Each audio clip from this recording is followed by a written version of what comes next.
আল্লাহর হাবিব সাল্লাল্লাহু আলাইহি ওয়াসাল্লামের হাদিস যেইভাবে ইবনে মাসউদ বিশ্বাস করেছিলেন, ইবনে মাসউদ যেইভাবে বিশ্বাস করেছিলেন, আমরা যদি এইভাবে বিশ্বাস করতে পারি, খোদার কসম পৃথিবীর মধ্যে কোনো মানুষ গরিব থাকবে না, সব পয়সাওয়ালা হয়ে যাবে।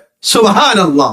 তাহলে পয়সা যদি চান, দুনিয়ার মধ্যে শান্তি চান, ঘরে অভাব দূর করতে চান, মেয়েকে কোরআনে কারিমের শিক্ষা দেন, ছেলেকে কোরআনে কারিমের শিক্ষা দেন, সন্তানকে কোরআনে কারিমের শিক্ষা দেন, নাতিকে কোরআনে কারিমের শিক্ষা দেন।